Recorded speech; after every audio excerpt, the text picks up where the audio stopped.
وأصحابه أجمعين. اللهم صل على سيدنا محمد وعلى آل سيدنا محمد كما صليت على إبراهيم وعلى آل إبراهيم في العالمين إنك حميد مجيد. أعوذ بالله من الشيطان الرجيم. بسم الله الرحمن الرحيم. وما يستوي البحران هذا عذب فرات صائغ شرابه وهذا ملح أجاج ومن كل تأكلون لحما طريا وتستخرجون حلية تلبسونها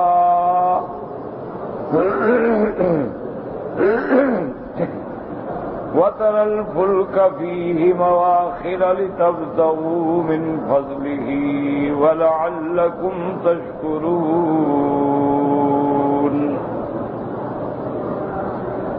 قال المؤلف والمفسر رحمه الله تعالى أدام النفع بعلومه وعلومكم في الدارين آمين. إلى أن قال يقول تعالى منبها على قدرته العظيمة في خلقه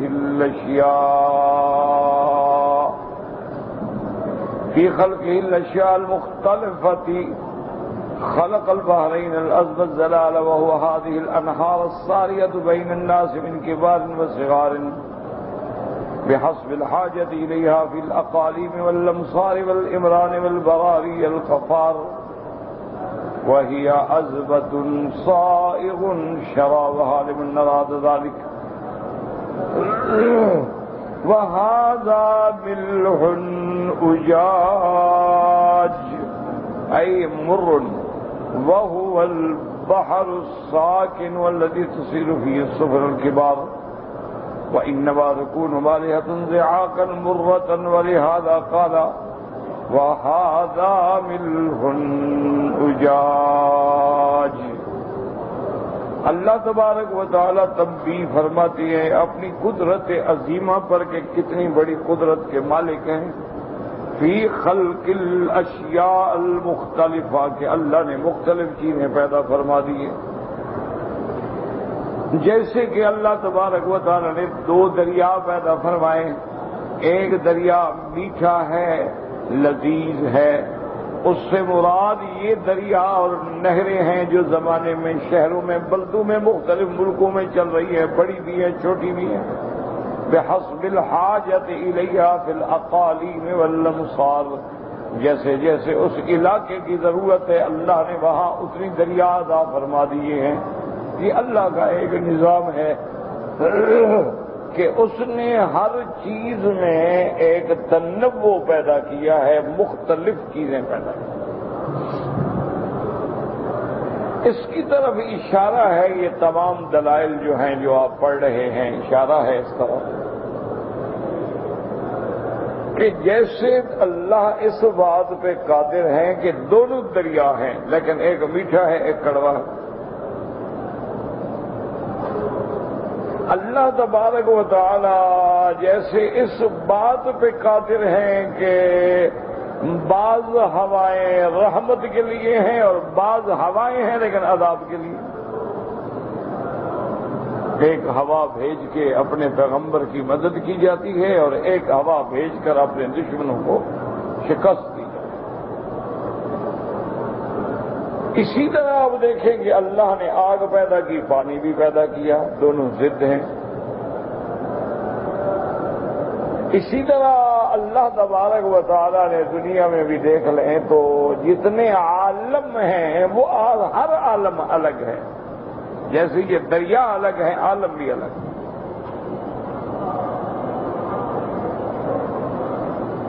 عالم ارواح پیدا فرمایا، اس میں صرف ارواح تھے، ابھی اجساد بنے ہی نہیں تھے، کوئی بندہ بنا ہی نہیں تھا، صرف ارواح. ارواح کیا ہے اللہ جانتے ہیں.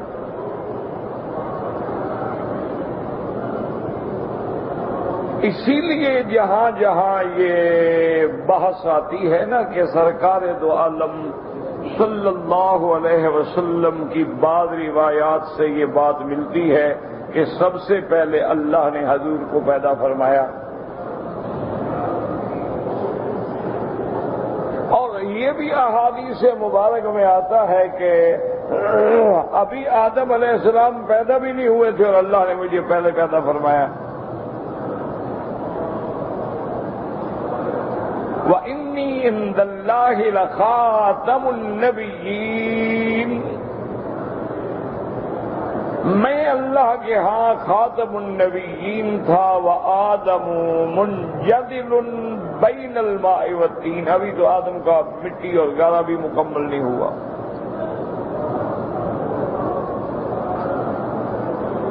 اسی وجہ سے یاد رکھیں کہ بہت سارے لوگ جو ہیں نا جی، وہ بعض بیچارے غلط فہمی میں شکار ہو جاتے ہیں، اور بعض اللہ معاف فرمائے گمراہی میں آ جاتے ہیں، بعض عمدن غلو میں آ جاتے ہیں۔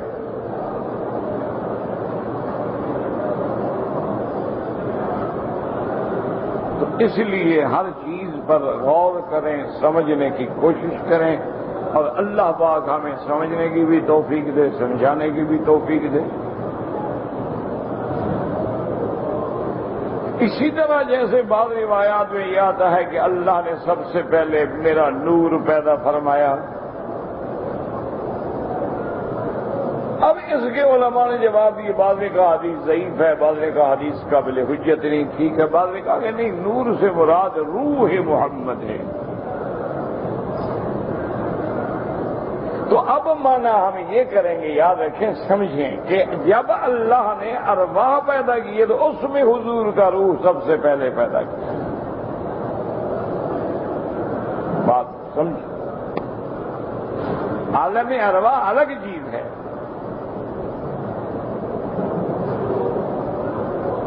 جیسا کہ اس کو آسان سمجھانے کے لیے میں عرض کروں کہ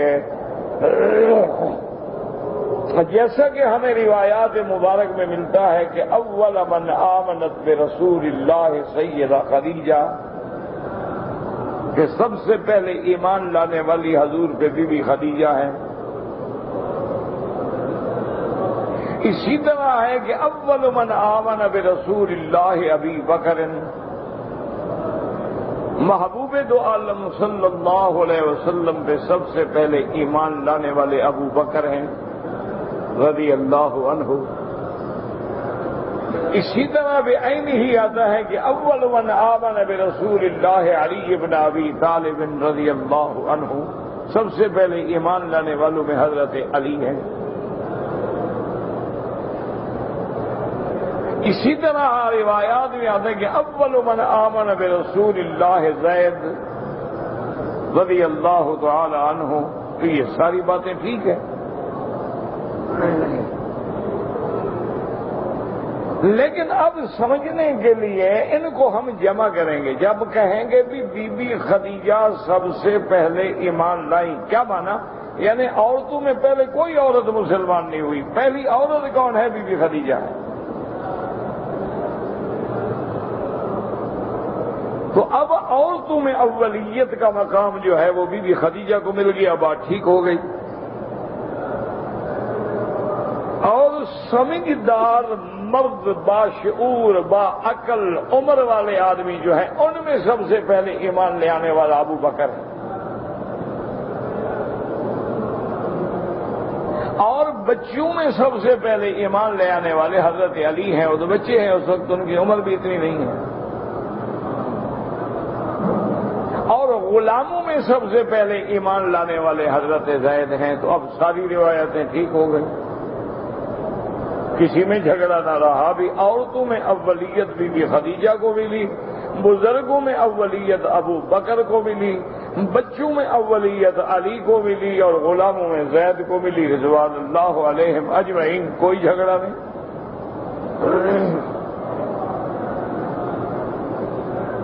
تو اسی طرح اب سمجھیں گے انشاءاللہ تو بات سمجھ آ جائے گی کہ اگر دیکھا جائے تخلیق باعتبار علم اور قلم اور اس بارے میں تو اول ما خلق اللہ القلم، سب سے پہلے اللہ نے قلم پیدا کیا۔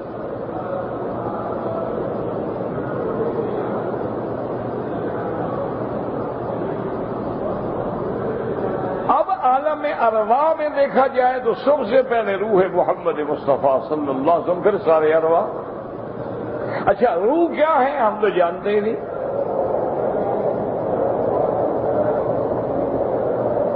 کیوں؟ اللہ نے خود فرما دیا کہ یسألونک عن الروح قل الروح من امر ربی۔ کوئی سوال کرتے ہیں آپ سے محمد مصطفیٰ صلی اللہ علیہ وسلم روح کے بارے میں، آپ کہہ رہے ہیں روح تو میرے اللہ کا امر ہے، اللہ جانتے ہیں، ہم نہیں جانتے کہ روح کیا ہے، اللہ عالم۔ ایک لطیف چیز ہے ہمارے اندر موجود ہے لیکن ہم نہیں جانتے۔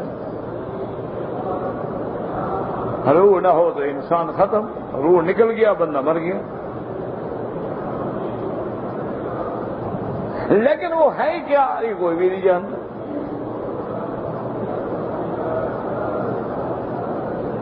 اسی لیے اب پھر ایک مشکل پیدا ہو جائے گی کہ جب روح کو کوئی نہیں جانتا تو آدم علیہ السلام نے کیسے عرض کیا کہ یا اللہ یہ کون ہے؟ تو اللہ نے فرمایا تمہارا بیٹا ہے، نبی ہوگا۔ تو انہوں نے کہا کہ یا اللہ اس کی عمر کتنی ہے؟ تو اللہ نے فرمایا کہ اس کی عمر 40 سال ہے۔ یا اللہ یہ تو بڑی تھوڑی عمر ہے، نبی بھی ہوگا اور خوبصورت بھی ہے، جمال بھی ہے، اور عمر صرف 40 سال۔ یہ روایات میں آتا ہے 60 سال۔ تو حضرت آدم علیہ السلام نے کہا کہ یا اللہ میری عمر میں سے اس کو 40 سال دے، جو 100 سال تو پورا کر دینا اس کا۔ تو پھر جب روح کو کوئی نہیں جانتا تو آدم علیہ السلام نے کیسے پہچانا کہ یہ فلاں کی روح ہے؟ پھر یہ مشکلات آ جاتی ہیں، اور یہی وہ مشکلات ہیں کہ جس کی وجہ سے باطل فرقے جو ہیں وہ ایسی ایسی چیزیں ڈھونڈ کے مسلمانوں کو گمراہ کرتے ہیں کہ دیکھو جناب تمہاری کتابوں میں تو عجیب باتیں لکھی ہوئی ہیں، کہیں لکھا ہوا ہے قلم پہلے پیدا کی، کہیں لکھا ہوا ہے حضور پاک کو پہلے پیدا کیا، کہیں بھی لکھا ہوا ہے نور پہلے پیدا کیا، کہیں لکھا ہوا ہے اللہ کے نور سے حضور کے نور کو پیدا کیا۔ تمہاری کتابوں کا کوئی اعتبار بھی ہے؟ کیا لکھا ہوا ہے؟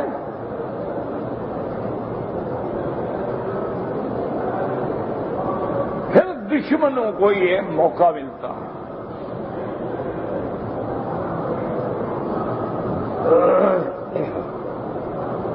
اصل وجہ کیا تھی؟ اصل وجہ تو یہ تھی نا کہ علماء جو تھے وہ اتنے دیانتدار تھے، اتنے خائف تھے، اتنے ڈرنے والے تھے کہ جو روایت ان کے سامنے آئی انہوں نے کتابیں لکھ دی۔ انہوں نے کہا پڑھنے والا خود تحقیق کرتا رہے گا۔ وہ تو دیانتدار تھے، ان کی نیت تو کھوٹی تھی نہیں۔ دیکھو نا جیسے آپ سفر کر رہے ہوں گے، آدمی پوچھے کہ بھائی آپ کے پاس پیسے ہیں؟ آپ کہیں ہاں جی میرے پاس 50,000 ریال ہیں۔ اب آپ کو کیا پتا پوچھنے والا ڈاکو ہے؟ آپ تو سادگی میں مارے گئے نا۔ اب جو بیچارہ مسلمان ہے، سیدھا سادہ آدمی ہے، وہ تو سوچ ہی نہیں سکتا کہ ہم سفر کر رہے ہیں، کٹھے بیٹھے ہیں، اچھا آدمی لگ رہا ہے، میرے ساتھ کٹھے نماز پڑھی ہے، پوچھا تو میں کیوں جھوٹ بولوں بھائی؟ لیکن وہ ڈاکو نکلا، تو اس میں اس شریف آدمی کا کیا قصور ہے؟ جیسے حضرت عبد القادر جیلانی رحمۃ اللہ علیہ کا واقعہ آتا ہے تاریخوں میں کہ جب آپ پڑھنے کے لیے جا رہے تھے، بچے تھے، چھوٹے سے نوجوان تھے، یعنی ابھی ابتدائی کتابیں قاعدہ وغیرہ پڑھنے کے لیے، تو والدہ نے کچھ سونے کی گنیاں جو تھی نا جی، وہ جو آپ کے بچھانے کے لیے رلی تھی، نیچے بچھانے والا گدا سمجھ لو، تو اس میں وہ اندر سی دی تھی کہ بھئی جب ضرورت پڑے ایک نکال لی، جا کے توڑوا لیا، پھر مہینہ دو مہینے خرچہ کر لیا، پھر ضرورت پڑی تو اور نکال لی۔ راستے میں خدا کی شان ہے ڈاکہ پڑا، ڈاکو نے پکڑ لیا۔ اچھا سب کو انہوں نے لوٹ لیا، لیکن حضرت القادر کو کچھ نہ کہا، یہ نوجوان بچہ ہے تو بچہ ہے، اس کے پاس کیا ہے، اسے کیا لوٹا جائے؟ تو ان کا جو بڑا سردار تھا ڈاکوؤں کا، وہ لے آئے، اس کے پیش کیا، انہوں نے کہا جی سب کو ہم نے لوٹ لیا، سب کی تلاشی لے لی، سامان لے لیا ہے، ایک بچہ ہے اس کا سامان ہم نے نہیں دیکھا۔ تو اس سردار نے مجھے کہ بیٹا ادھر آؤ، بتاؤ تمہارے پاس بھی کوئی پیسہ چھیسا ہے؟ انہوں نے کہا ہاں بالکل ہے، سونا ہے میرے پاس، تو گنیا ہے، وہ کہاں ہے؟ انہوں نے کہا گدے میں ہے۔ انہوں نے گدا پاڑ ڈالا، وہ ڈاکو تھے، انہوں نے کون سا خیال کرنا تھا کہ کپڑا پڑ جائے گا، چوری کا مال ہو تو پھر اسی طرح کیا جاتا ہے۔ انہوں نے پھاڑا ہو تو جناب اندر سے گنیاں نکل آئی سونے کی۔ انہوں نے کہا عجیب بات ہے، اللہ کے بندے، تم ایک تو بچے ہو، دوسرا تمہارے یہ سونے کی گنیاں ایسی کپاس کے اندر چھپا کے گدے میں رکھی گئی تھی کہ اگر تم نہ بتاتے تو ہمیں تو پتہ ہی نہیں چلتا، اور ہم تمہیں کچھ بھی نہ کہتے، ویسے ہی چھوڑ دیتے، تم نے کیوں بتا دیا؟ انہوں نے کہا بات یہ ہے کہ میں جب چل رہا تھا نا تو مجھے ماں نے جب یہ قرآن کا پارا پکڑایا تو کہا بیٹا تم اللہ کا قرآن پڑھنے جا رہے، جھوٹ نہیں بولنا، اب تم عالم بنو گے، قرآن پڑھو گے، قرآن پڑھاؤ گے، جھوٹ نہ بولنا۔ جس زبان پہ قرآن ہو، حدیث محمد مصطفیٰ ہو، اس سے آدمی جھوٹ بولے، اس سے آدمی گالیاں دے۔ یہ تو ایسے ہے نا کہ جیسے ایک گلاس کے اندر آپ چائے بھی پی لیں پھر پیشاب بھی پی لیں۔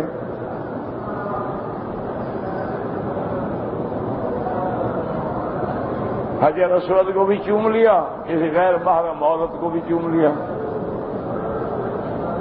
مسلمان ہے ماشاءاللہ۔ وہ ڈاکو اٹھ کے بیٹھ گیا، اس نے کہا تمہیں ماں نے کہا؟ انہوں نے کہا ہاں مجھے کیا، میں تو بچہ ہوں اور تو مجھے پتہ نہیں، ماں نے کہا تھا بیٹا جھوٹ نہیں بولنا، تم قرآن پڑھنے جا رہے ہو۔ انہوں نے کہا یار تم ماں کے کہنے سے ڈر رہے ہو، ہمیں خدا سے کوئی ڈر نہیں ہے، ہم بھی توبہ کرتے ہیں، چلو ہم بھی تمہارے ساتھ پڑھنے چلتے ہیں۔ پورا ڈاکوؤں کا گروہ نے توبہ کر لی اور سب کے سب ماشاءاللہ اولیاء اللہ بنے، صرف ایک بات سے کہ جھوٹ نہیں بولا۔ تو علماء بیچارے ہمارے سچے تھے، انہوں نے تو جو واقعہ کسی نے بیان کیا لکھ دیا، جہاں کوئی اثر ملا، صحابی کا قول ملا، تابعی کا قول ملا، امام کا قول ملا، مجتہد کا قول ملا، انہوں نے جمع کر دیا۔ ولادت رسول پہ کتابیں لکھی اور جتنے اقوال ملے جمع کر دی۔ اب ان کو پتا تو نہیں تھا کہ آگے پڑھنے والے ڈاکو آئیں گے، ان کو تو پتا نہیں تھا کہ آگے پڑھنے والے منکرین حدیث آئیں گے، چکڑالوی آئیں گے، آقا خانی آئیں گے، روافض آئیں گے، نواسب آئیں گے، خوارج آئیں گے، جبریہ آئیں گے، مشبہہ آئیں گے، قدریہ آئیں گے، کرامیہ آئیں گے، اور وہ آگے تو ان ہماری روایات کو ڈھال بنا کے اسلام کے خلاف کام کریں گے۔ ان کی تو اپنی دیانتداری تھی، وہ تو دیانتداری میں مارے گئے۔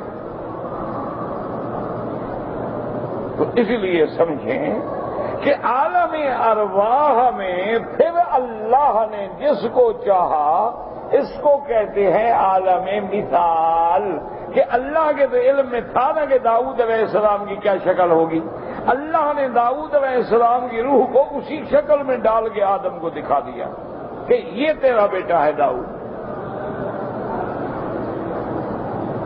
تو ایک عالم ارواح ہے، ایک عالم مثال ہے۔ اب جب دونوں کو آپ نے جمع کر لیا جھگڑے ختم ہو گئے۔ اب ارواح میں حضور کو اللہ پاک نے پہلے مقدم کر دیا، جھگڑا ختم ہو گیا۔ ورنہ جب آدم پیدا نہیں ہوئے تو حضور پہلے پیدا کیسے ہو گئے؟ بات سمجھیں، حضور تو اولاد آدم ہے نا، حضور تو ولد آدم ہے نا، سید ولد آدم۔ آپ نے فرمایا میں آدم کی اولاد کا سردار ہوں، میں آدم کی اولاد ہوں۔ حضور صلی اللہ علیہ وسلم نے فرمایا کہ ان اللہ اصطفیٰ کنانہ من ولد اسماعیل واصطفیٰ قریش من کنانہ واصطفیٰ بنو ہاشم من قریش واصطفانی من بنی ہاشم۔ اللہ نے قبائل چنے، اللہ نے ولد اسماعیل میں سے بنی کنانہ میں بنی قریش میں بنی ہاشم، بنی ہاشم میں عبد المطلب کا گھرانہ، عبد المطلب کی اولاد میں عبداللہ کے گھر میں اللہ نے مجھے پیدا کیا۔ حضور کی تو ولادت ہے، باقاعدہ باپ ہے، ماں ہے، دودھ پلانے والی ہے۔ حضور کے ساتھ کھیلنے والی رضائی بہنیں ہیں، رضائی بھائی ہیں، پھر حضور کی اپنی بیویاں ہیں، اپنی اولاد ہے. تو اس لیے ہمیشہ سمجھیں کہ عالم ارواح الگ ہے، اس کا حکم عالم دنیا پہ چلاؤ گے تو پھر جھگڑے میں پڑ جاؤ. وہ الگ عالم دنیا الگ عالم ہے، عالم برزخ الگ عالم ہے، عالم آخرت الگ عالم ہے. اب اگر عالم دنیا کو عالم برزخ میں گھسیڑو گے یا عالم برزخ کو عالم دنیا میں لاؤ گے تو بس وہی گمراہ ہو جاؤ. اور ہر عالم کو اپنے اپنے احکام میں رکھو گے، کوئی جھگڑا نہیں.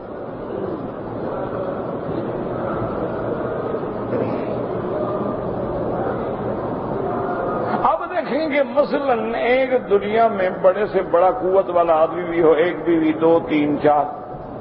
اچھا بہت طاقتور آدمی ہے، ہر رات بیوی کے پاس چلا جائے گا، لیکن جنت میں تو 70 حور ہوگی. اب کیا وہ عالم ہی الگ ہے. اس عالم پہ اگر تشویش ہوگے تو بس گمراہ ہو جاؤ گے. وہ تو عالم ہی الگ، وہاں کی قوت ہی الگ، طاقت ہی الگ، خوراک ہی الگ، غذا ہی الگ، حور بھی الگ، عورتیں بھی الگ، نظام بھی الگ، جنت بھی الگ، ہر چیز الگ. تو اس لیے ہمیشہ سمجھ لیں کہ جیسے اللہ نے پھر دنیا میں منطقے بنا دی ہیں، یہ ٹھنڈا منطقہ ہے، سب گورے لوگ. یہ بالکل آگ کی طرح گرم افریقن علاقے ہیں، سب کالے. یہ درمیانی علاقے ہیں، 6 مہینے سردی ہے، 6 مہینے گرمی ہے، لوگ بھی گندم گون ہیں، کچھ نہ بہت گورے ہیں نہ بہت کالے ہیں. ہر عالم الگ ہے.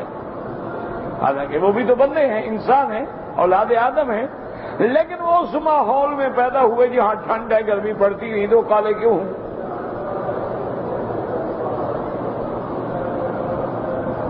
اسی طرح اب آپ جائیں، جتنی افریقہ کے ملک ہیں، جنگل ہیں، ایسی گرمی ہوتی ہے کہ پانی، یہ پانی ہے نا، ایسے آپ دھوپ میں رکھ لیں پانی کھول جائے گا، بس پتی ڈال کے چائے بنا لیں، آگ جلانے کی ضرورت ہی نہیں ہوتی.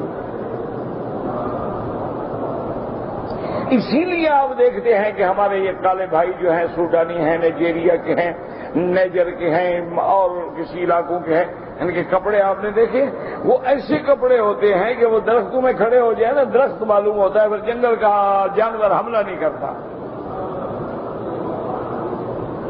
کیونکہ ان کے ملکوں میں تو بے انتہا جنگل ہے اور بے انتہا وہاں جانور ہیں، شیر ہیں، ہاتھی ہیں، گینڈے ہیں، وہ اتنے خطرناک قسم کے جانور ہیں کہ بندہ تصور ہی نہیں کر سکتا. تو وہ لباس ہی ایسا پہن لیتے ہیں کہ جہاں شبہ ہوا ایک درخت کے نیچے کھڑے ہو گئے، اور سمجھے یہ درخت کھڑا ہے، چلا گیا.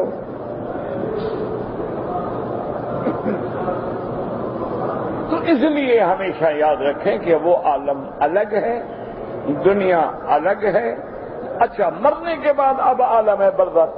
اب ہم کہیں وہ برزخ والے کیوں سنتے ہیں، وہ ہمارے گھر میں آتے ہیں، ہر گھروں میں آتے ہیں، جمعرات کو آتے ہیں، سوموار کو آتے ہیں، تو یہاں سے آگے پھر آدمی بھٹکتے ہیں.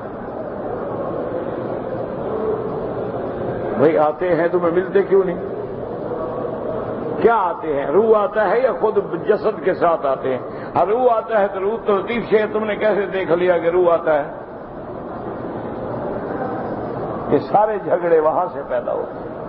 اب جیسے ہمارے ہاں میلاد میں پڑھتے پڑھتے کھڑے ہو جائیں گے، حضور آ گئے. جب حضور آ گئے آدمی بات ہے، سامنے کھڑا ہونا ہے، کھڑے ہو گئے، سلام پڑھے. لیکن ان شریف آدمیوں سے پوچھو بھی حضور آ گئے کیا مانا پہلے نہیں تھے؟ بھئی آتا تو وہ ہے جو پہلے موجود. اب ہم کہیں کہ جی فلاں طالب آ گیا، مانا کیا پہلے نہیں تھا. حضور آ گئے، پہلے نہیں تھے. پہلے نہیں تھے تو حاضر ناظر تو نہ ہوئے نا، ایک مسئلہ تو حل کرو نا. ہر جگہ تو پھر حاضر ناظر نہ ہوئے نا، کیوں وہ تو ابھی آ گئے. اچھا میلاد ہو رہا ہے ایک شہر میں 20 جگہ پر، تو ہر جگہ جب آ گئے کیا مطلب؟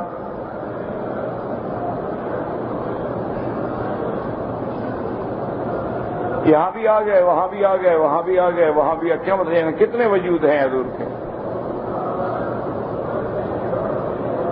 اچھا اب آپ اب کہتے ہیں آ گئے، چلو جی ہم نے مان لیا آ گئے، آ جو گئے جسد اور روح کے ساتھ آ گئے، جیسے مکے میں آتے تھے مدینے میں آتے تھے اسی طرح آ گئے یا صرف روح آ گیا؟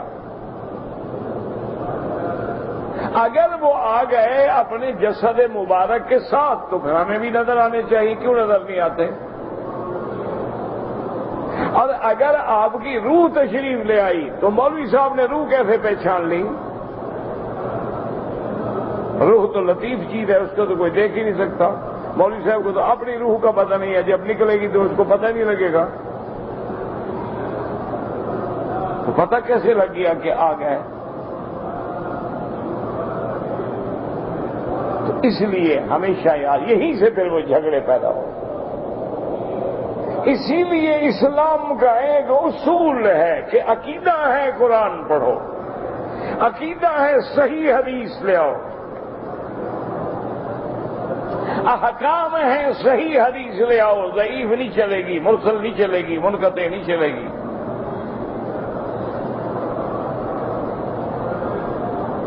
تو اب جب ہم قرآن و حدیث کی صحیح آیات کو پڑھیں گے تو ہمیں پتہ چلتا ہے کہ میرے پاک نبی جب مکے میں آئے سب مکے والوں نے دیکھا،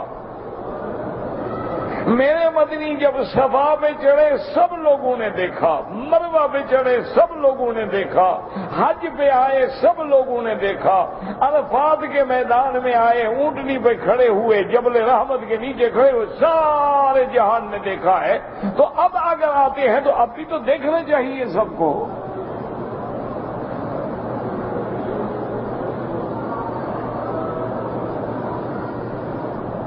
اس لیے ہمیشہ یاد رکھیں کہ اپنے عقل نہ لڑایا کریں شریعت میں، جہاں عقل لڑاؤ گے بس وہیں آپ مارے گئے۔ تم عقل لڑاؤ گے تو مخالف بھی تو عقل لڑائے گا نا۔ جیسے قرآن پاک میں پہلی سورت میں الف لام میم حروف مقطعات ہیں، علماء نے مسئلہ حل کر دیا کہ اللہ اعلم بمرادہ، ان کی مراد اللہ جانتے ہیں، یہ اسرار ربانی ہیں، اسرار الہی ہیں، یہ اسرار قرآنی ہیں، یہ اسرار کلام ملک ہیں، یہ بادشاہوں کے کلام کے راز ہیں، جب تک اللہ نہ کھولے کوئی نہیں جانتا۔ بس جھگڑا ختم ہو گیا، بچ گئے۔ لیکن بعض لوگوں نے جواب دینے کے لیے، مخالفوں کو مطمئن کرنے کے لیے اس کی تعویلیں کر ڈالی۔ انہوں نے کہا الف لام میم، انہوں نے کہا الف سے اللہ مراد ہے، لام سے جبریل مراد ہے، اور میم سے محمد مصطفیٰ مراد ہے۔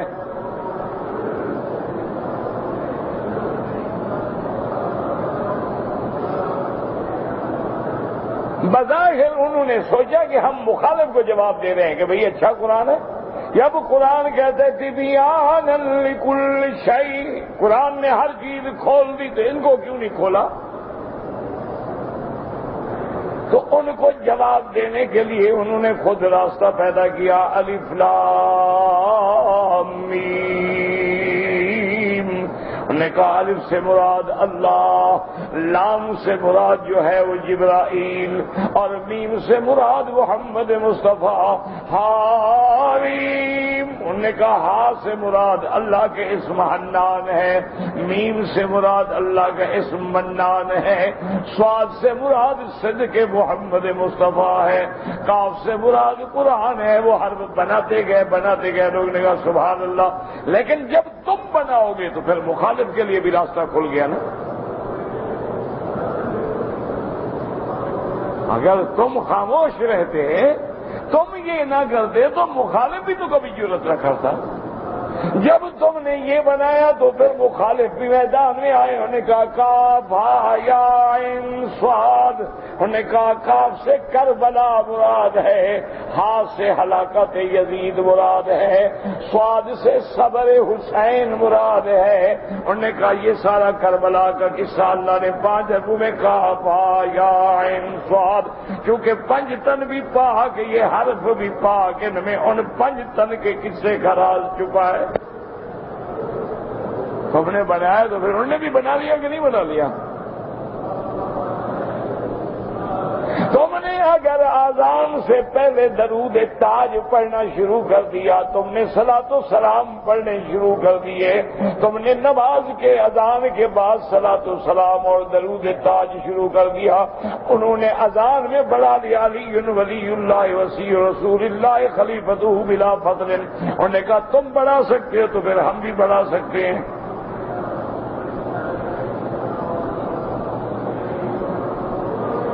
اور اگر تم اذان بلال کو نہ بدلتے تو کسی کو جرأت نہ ہوتی اذان بلال کے بدلنے کی۔ اگر تم شریعت والی اذان پہ قائم رہتے، حضور کے سکھلائے ہوئے کلمات پہ قائم رہتے، ایک لفظ نہ آگے بڑھاتے نہ پیچھے بٹاتے تو کسی مخالف کو بھی جرأت نہ ہوتی۔ اس لیے ہمیشہ یاد رکھیں کہ جب عقیدے کی بات ہوگی اور جب احکام کی بات ہوگی، وہاں پھر ضعیف روایات یا قصے کہانیوں سے بات نہیں چلتی کہ فلاں بزرگ نے لکھا ہے، فلاں بزرگ کہتے ہیں، فلاں بزرگ فرماتے ہیں۔ اللہ نے فرمایا میں نے دین بزرگوں کے نام پر نہیں رکھا، دین تو میں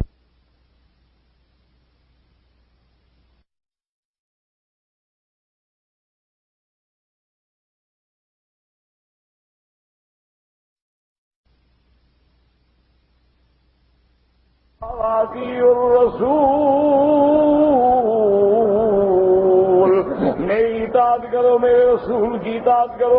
لا تقدموا بین یدی اللہ ورسولہ واتقوا اللہ ان اللہ سمیع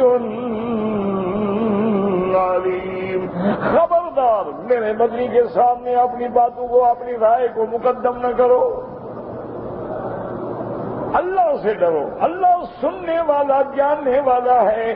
تمہارا تو حال یہ ہو کہ لا ترفعوا اصواتکم فوق صوت النبی، میرے مدنی کے سامنے اونچی آواز میں بھی بات نہ کرو، نہ ظاہراً تیری آواز اونچی ہو، نہ باطناً آواز اونچی ہو، نہ اعراض ہو، نہ انکار ہو، نہ بے ادبی ہو۔ اگر تیرے دل میں ذرا سا بھی خیال آیا تو میں تیرے سارے عمل برباد کر ڈالوں گا۔ اس لیے ہمیشہ یاد رکھیں گا فرماتے ہم نے دو چیزیں پیدا کی ہیں، اگر مومن ہے تو کافر بھی ہے، حق ہے تو باطل بھی ہے، صدق ہے تو کذب بھی ہے، دن ہے تو رات بھی ہے، مرد ہے تو عورت بھی ہے، ہر چیز کے ہم نے جوڑے بنا دیے ہیں، اور پھر چیزوں میں اختلاف بھی ہم نے پیدا کر دیا ہے۔ اگر ٹھنڈی ہوا ہے تو گرم بھی ہوا ہے، اگر میٹھے دریا ہے تو کڑوے بھی دریا ہے۔ یہ میری قدرت کا کمال ہے کہ میں دو متضاد متنوع چیزیں پیدا کر دیتا ہوں۔ کیوں؟ اسی میں حکمت ہے میرے مولا کی۔ اگر رات نہ ہو دن کو کون پوچھے گا؟ اگر دن نہ ہو پھر رات کو کون پوچھے گا؟ اندھیرا نہ ہو روشنی کی کیا قیمت ہے؟ دیکھا نہیں، ذرا بجلی بند ہو تو آدمی پریشان ہے، اور جی بجلی بند ہو گئی، اور یار پتہ کرو ساری بند ہو گئی، لائن بند ہو گئی، ہمارے فلیٹ میں بند ہو گئی، بلڈنگ میں بند ہو گئی، اور ٹیلی فون کرو جی یہ کرو، بھاگو دوڑو۔ کیوں؟ جب اندھیرا ہے تو پھر روشنی کی قیمت ہے نا، اگر اندھیرا ہی نہ ہو مقابلے میں تو روشنی کی قیمت کہتے ہو۔ اس لیے علماء سو بھی پیدا ہوتے رہے، باطل بھی پیدا ہوتے رہے، غدار بھی پیدا ہوتے رہے، حلوائی بھی پیدا ہوتے رہے، اور حق والے علماء بھی، وارث انبیاء بھی پیدا ہوتے رہے۔ اب یہ تیرا مقدر ہے اور تیری تلاش ہے کہ تو حلوائیوں کے پیچھے لگ جائے یا فدائیوں کے پیچھے لگ جائے۔ اس لیے اللہ فرماتے ہیں میری قدرت کا نمونہ دیکھو کیسے میں نے دو دریا بنائے، دونوں دریا ہیں، دونوں پانی ہیں، لیکن یہ پانی میٹھا بھی ہے، ٹھنڈا بھی ہے، پینے میں لذیذ بھی ہے، اس کے مقابلے پہ یہ پانی نمکین بھی ہے، کڑوا بھی ہے، بندہ ایک گھونٹ بھی برداشت نہیں کر سکتا ہے، اور دونوں میں حکمت ہے، اللہ کی شان ہے۔ علماء نے لکھا ہے کہ اگر اللہ یہ سمندر، یہ کڑوا پانی پیدا نہ کرتے تو پوری آبادی دنیا کی تباہ ہو جاتی۔ ہر بلا اسی میں گرتی ہے نا، اور نمک ہے نا، ہر کان کے درکان نمک رفت نمک شد، ہر جراثیم، ہر گندگی، ہر بلا اسی میں جا رہی ہے، سب کو ہضم کرا ہے۔ اسی لیے جیسے بعض علماء نے ریسرچ کی ہے کہ اگر اللہ طائف کو ٹھنڈا کر سکتے ہیں، اللہ ہدا کو ٹھنڈا کر سکتے ہیں، شفا کو ٹھنڈا کر سکتے ہیں، ابھا کو ٹھنڈا کر سکتے ہیں، باہا کو ٹھنڈا کر سکتے ہیں، تو مکے کو بھی تو ٹھنڈا کر سکتے تھے۔ لیکن یہاں زیادہ گرمی پڑتی ہے کہ اللہ کے لاکھوں بندے عمرے پہ آتے ہیں، حج پہ آتے ہیں، اللہ اتنی شدید دھوپ نکالتے ہیں کہ جراثیم 90% تو دھوپ میں مر جاتے ہیں، حاجی بچ جاتا ہے۔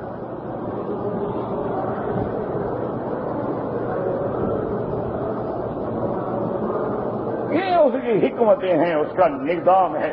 اس لیے کئی فرماتی ہیں فَمَنْ كَانَ مُؤْمِنًا كَمَنْ كَانَ فَاسِقًا لا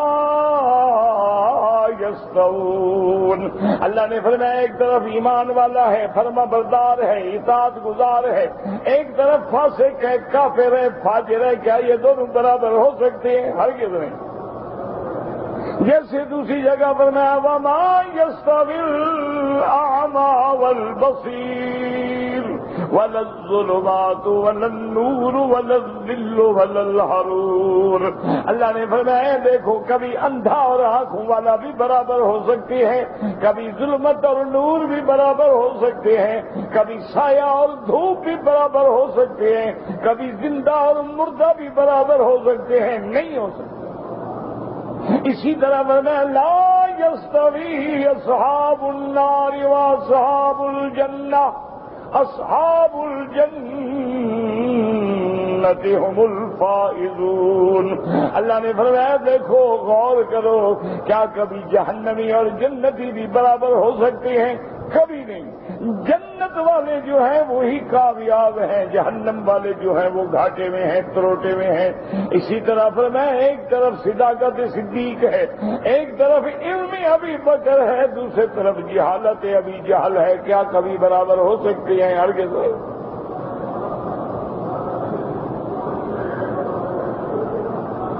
اس لیے اللہ فرماتے ہیں کہ دیکھو ہم نے کیسے دو دریا پیدا کیے ہیں۔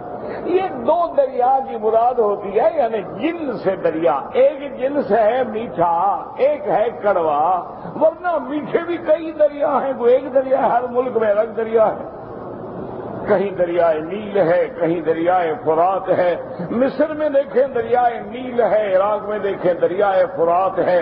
اچھا اسی طریقے سے کہیں جا کے دیکھیں دریائے سندھ ہے، چناب ہے، راوی ہے، ستلج ہے، بیاس ہے، کہیں گنگا ہے، جمنا ہے، ہر ملک کے نام الگ ہوتے ہیں، لیکن مراد ہے جنس، یعنی ایک جنس میٹھی ہے، ایک جنس کڑوا ہے۔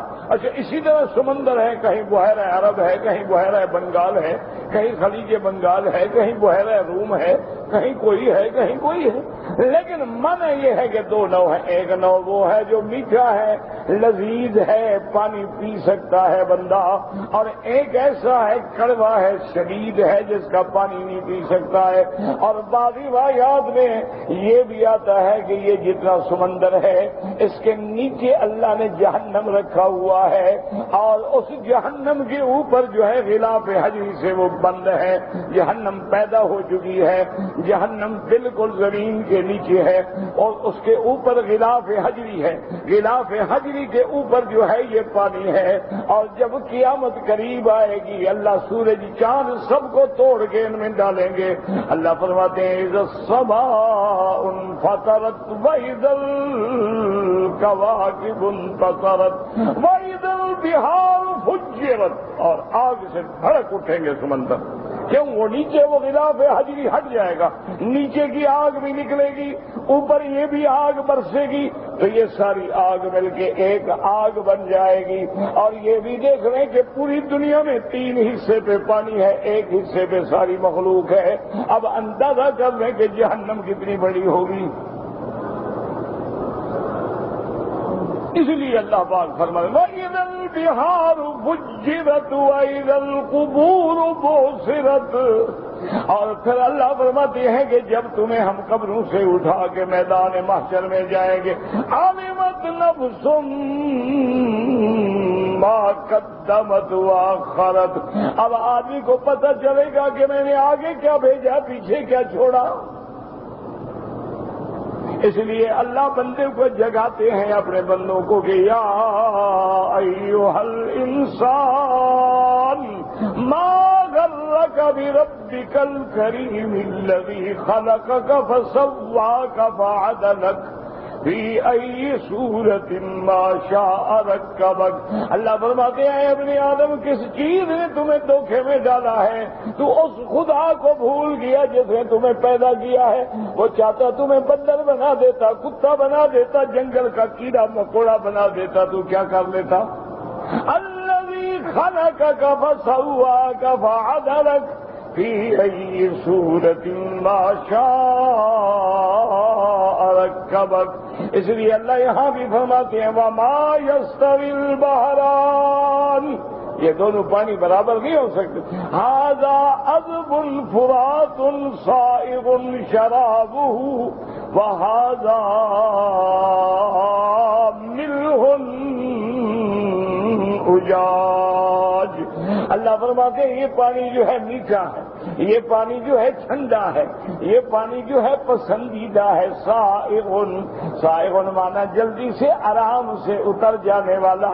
کڑوی چیز کیسے پیو گے؟ ہر کر کے اترتی نہیں نا. لیکن میٹھی چیز ہو، ٹھنڈا ہو، سبحان اللہ مزہ آتا ہے نا پانی اندر جائے. سائغ شرابہ، جیسے دوسری جگہ اللہ فرماتی ہے میرے بندے غور کرو کہ میں نے تیرے لیے جانوروں کے اندر کیسا انتظام کر دیا ہے کہ من بین فرس ودم لبنا خالصا سائغا للشاربین. میں نے جانور گھاس کھاتا ہے، پھر وہ کیموس بنتا ہے، پھر ایک طرف ایک رگوں کے اندر فضلہ پیشاب بروزہ جا رہا ہے، ایک طرف خون جا رہا ہے. ان کے درمیان کی نالی میں نے تیرے لیے دودھ پیدا کر دیا ہے. اور ایسا میں نے سسٹم بنایا ہے تیرے نل لوہے کے بھی لیک ہو جاتے ہیں، پلاسٹک کے بھی لیک ہو جاتے ہیں، کبھی پھٹ جاتے ہیں، کبھی ان کے جوڑ کام نہیں کرتے. لیکن میں نے ان رگوں کو ایسا محفوظ کر دیا ہے کہ اب میں خون والی رگوں کو بھی نہیں رسنے دیتا. اگر خون دودھ میں مل گیا میرا بندہ نہیں پیے گا، اگر پیشاب والی لالی پھٹ گئی تو پھر بھی بندہ نہیں پیے گا. فرمایا من بین فرس ودم لبنا خالص دودھ، لبنا خالصا سائغا للشاربین. اللہ فرماتا ہے کیسا خالص دودھ، کیسا رچنے بسنے والا، کیسا لذت آور. لیکن دودھ میں نے پیدا کیا، بندہ میں نے پیدا کیا، تیرے لبوں پہ میں نے پہنچایا، تیرے حلق میں میں نے پہنچایا. لیکن تو نے 11ویں غیروں کے نام پہ منتیں مان کے میرے ساتھ شرک کیا. اللہ اکبر. اسی دودھ کو تقسیم کرتے ہو نا غیروں کے نام پہ. ایمان سے کہو کسی پیر نے بھی تو دودھ بنایا ہے؟ انگریزوں نے تو ڈبے والے بنائے ہیں، کسی تمہارے پیر نے بنایا ہے؟ یہ تو فیکٹریوں میں تمہیں بنا کے دیتے ہیں نا دودھ. انہوں نے کوئی فیکٹری بھی نہیں لگائی، کم از کم تمہیں اپنی 11ویں کے لیے بنا دیتے ہیں کہ بھئی وہ تو اللہ والا استعمال نہ کرنا، ہمارے والا کرنا. انا للہ و انا الیہ راجعون. کس بات کو آدمی روئے؟ اس لیے اب قرآن کی آیت پہ غور کریں تو پھر دیکھیں خدا کی قدرت اور اس کی قدرت کامل. وما یستوی البحران ھذا یاد رکھیں ھذا قریب کے لیے ہوتا ہے. ھذا عذب فرات صائغ شرابہ وھذا ملح اجاج. اللہ نے ھذا کا لفظ استعمال فرمایا. یاد رکھیں ھذا للقریب وذالک للبعید وذاک للمتوسط. یہاں سے اشارہ کیا کہ ہر ملک میں دریا موجود ہے، کڑوے بھی موجود ہیں، سمندر بھی موجود ہے، پانی بھی موجود ہے. ھذا فرات صائغ شرابہ وھذا ملح اجاج. پہلے تو 2 دریا پیدا کیے، وَمِن كُلٍّ پھر دریاؤں نے تمہارے لیے اور نعمتیں پیدا کی. تاکلون لحما طریا، تم کھاتے ہو گوشت تر و تازہ. اشارہ کر دیا مچھلی گوشت ہے، گوشت کو ذبح کرنے کی ضرورت نہیں ہوتی. ذبح جانور کیا جاتا ہے، ذبح مرغی کی جاتی ہے، گائے بھینس بکری. یہ تو نہیں کہ گوشت کو ذبح کرو.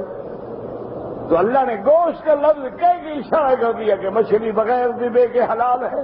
وَمِن كُلٍّ تَأْكُلُونَ لَحْمًا طَرِيًّا، اور ایسا گوشت جو بالکل تر و تازہ ہے تم فرج میں بھی رکھو تو خراب ہو جاتا ہے، لیکن میں نے تیرے لیے سمندروں میں دریاؤں میں کیسے تازہ گوشت محفوظ رکھا ہوا ہے. لَحْمًا طَرِيًّا، ایک نعمت یہ ہے. وَتَسْتَخْرِجُونَ حِلْيَةً، اور تم نکالتے ہو موتی. حِلْيَةً تَلْبَسُونَهَا، یاد رکھو موتی ہو یا زیور یا سونا چاندی عورت کے لیے تو بالکل حلال ہے، لیکن یہاں ضمیر مذکر لانے کے بعد یہ بھی اشارہ مل گیا کہ مرد کے لیے سونا تو حرام ہے لیکن موتی اور ہیرا وغیرہ پہننا جائز ہے. یعنی وہ اگر ہیرا پہنتا ہے، زمرد پہنتا ہے، یاقوت پہنتا ہے، یہ جائز ہے. اس لیے فرمایا وہ حِلْيَةً تَلْبَسُونَهَا، ہم نے تمہارے کھانے کے لیے گوشت پیدا کیا، تیرے پہننے کے لیے موتی پیدا کیے. اصل اور خالص موتی جو ہے وہ دریا سے نکلتی ہیں. جیسے دوسرے مقام پہ فرمایا یخرج منہم اللؤلؤ والمرجان فبأي آلاء ربكما تكذبان لا نكذب بنعم ربنا، ہم اللہ کی کسی نعمت کی تکذیب نہیں کرتے ہیں. اچھا یہ ہو گیا. اب دیکھیں کھانے کے لیے گوشت ہے، پہننے کے لیے موتی ہے. وَتَرَى الْفُلْكَ فِيهِ مَوَاخِرُ، اللہ فرماتے ہیں تو دیکھتا ہے کہ کیسے کشتیاں پانی پھاڑ پھاڑ کے چل رہی ہیں. کیوں؟ لِتَبْتَغُوا مِنْ فَضْلِهِ، تاکہ تم رزق حاصل کرو. کچھ چیزیں اللہ نے ادھر پیدا کی، کچھ ادھر پیدا کی ہیں، کچھ ایک ملک میں پیدا کی، کچھ دوسرے ملک میں پیدا کی ہیں کہ ایک دوسرے کے محتاج بھی رہیں اور تجارت بھی چلتی رہے. وَلِتَبْتَغُوا مِنْ فَضْلِهِ، اور سب کچھ دینے کے بعد دیا کیوں؟ وَلَعَلَّكُمْ تَشْكُرُونَ، تاکہ تم اللہ کی نعمتوں پہ شکر کرو. شکر کا کیا معنی ہوتا ہے؟ شکر کا معنی یہ نہیں ہوتا کہ اللہ تیرا لاکھ لاکھ شکر ہے. اب ہمارے ماشاءاللہ لوگ داڑھی منڈائے پھر بھی کہتے ہیں اللہ تیرا شکر ہے کہ مجھے داڑھی منڈانے کی توفیق دی ہے. اسی پہ شکر ادا کرتے ہیں. انا للہ و انا الیہ. یاد رکھو شکر کا معنی پہلا ہے ایمان. اما شاکرا و اما کفورا، اگر ایمان نہیں تو شکر نہیں. اور دوسرا شکر کیا ہے کہ جو اللہ نعمت دے وہ اللہ کے حکم کے مطابق خرچ کرے. اور تیسرا شکر یہ ہے کہ زبان سے بھی کہے الحمدللہ. یہ مراتب شکر. ایمان نہیں تو شکر نہیں. اللہ نے تمہیں آنکھیں دی ہیں کعبہ دیکھنے کے لیے، تم غیروں کی عورتوں کو دیکھتے ہو، یہ شکر ہے. اس لیے یاد رکھیں کہ ہر اس نعمت کو اس کے تابع داری میں خرچ کرے. اور اس کے بعد جب پانی پیو تو الحمدللہ، کھانا کھاؤ تو الحمدللہ، کپڑا پہنو تو الحمدللہ، سجدے میں جاؤ تو سبحان اللہ سبحان اللہ العلی العظیم، سبحان اللہ وبحمدہ سبحان اللہ العظیم. اللہم اجعلنا من الشاکرین ولا تجعلنا من الغافلین برحمتک یا ارحم الراحمین.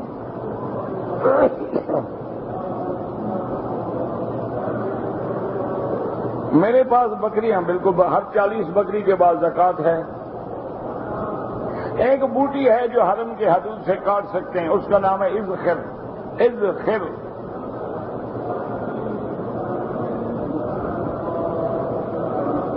اگر آپ نے قرآن شریف لے گئے پڑھنے کے لیے پھر حرم میں رکھ دیا ٹھیک ہے، کوئی بات نہیں، کیونکہ سارا مکہ جو ہے وہ حرم ہے. اپنے ملک میں نہ لے جاؤ، حرم سے باہر مدینہ پاک نہ لے جاؤ، جدہ نہ لے جاؤ، کیونکہ یہ وقف حرم ہے.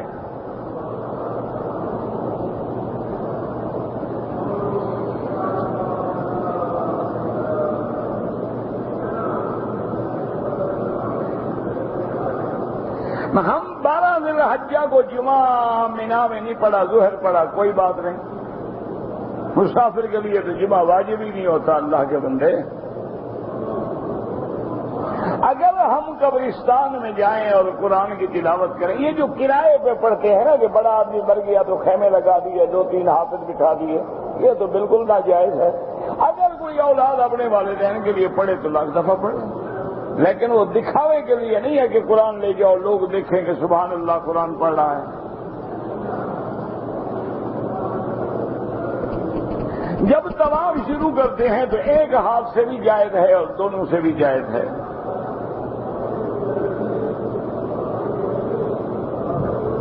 مدینہ منورہ میں جائے تو ریاض الجنہ میں بیٹھ کے درود پڑھے، سلام سامنے جا کے پڑھا جاتا ہے.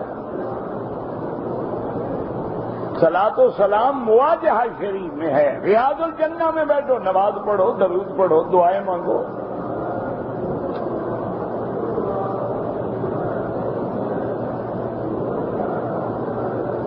کام میں دل نہیں لگتا ہے، پریشانی ہے، اللہ آپ کی ہر مشکل حل کرے.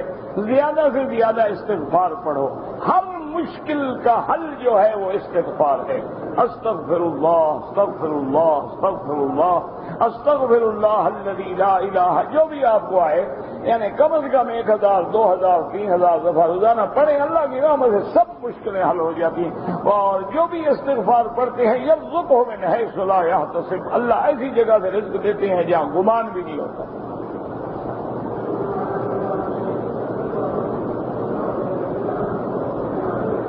کہتے جی کہ جو مجاہد جہاد میں شہید، ان کی بھی 3 دن. ہر میت کا سود شرعن جو ہے وہ 3 دن ہے. ماں سوا بیوی کے اگر خاوند مرے گا تو بیوی 4 مہینے اور 10 دن عدت گزارے گی. ورنہ باپ ہے، بیٹا ہے، بھائی ہے، کوئی ہے، سب کے لیے صرف 3 دن ہے، اس سے زیادہ کی اجازت نہیں.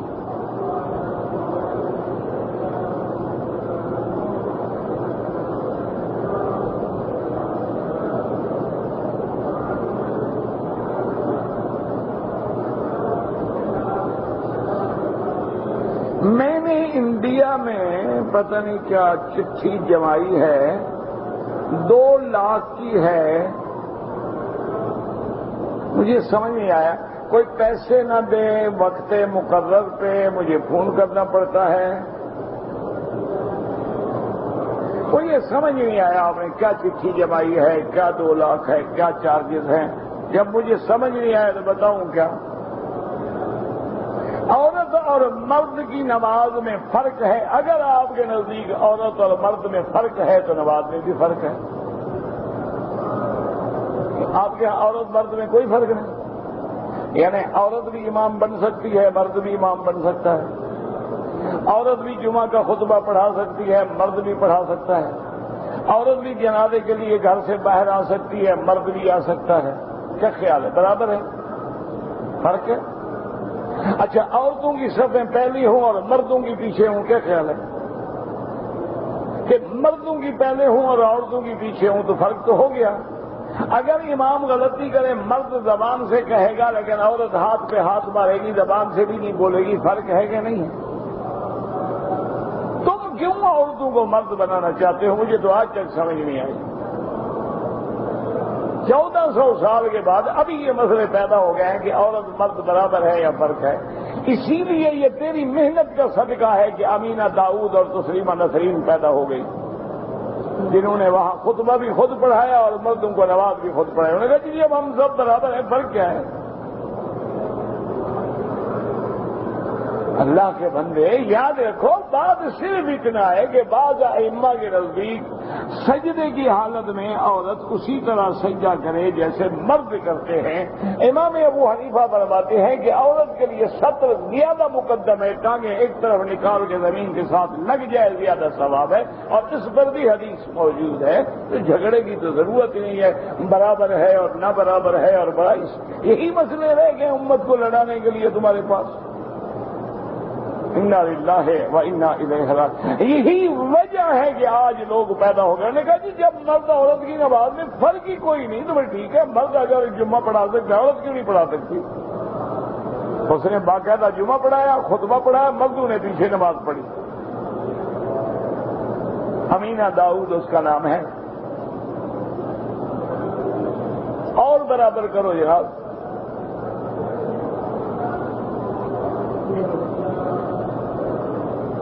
اگر پانی کے اندر سمندر میں یا دریا میں مچھلی مرنے کے بعد الٹی ہو جائے وہ حرام ہے, اس کا کھانا نہ جائے. ربنا تقبل منا انك انت السميع العليم وتب علينا انك انت التواب الرحيم. اللهم فرج هم المهمومين نفس كرب المكروبين واقض الدين عن المدينين واشفنا واشف مرضانا ومرضى المسلمين. صلى الله تعالى على خير خلقه سيدنا محمد وعلى اله واصحابه اجمعين. اللهم صل على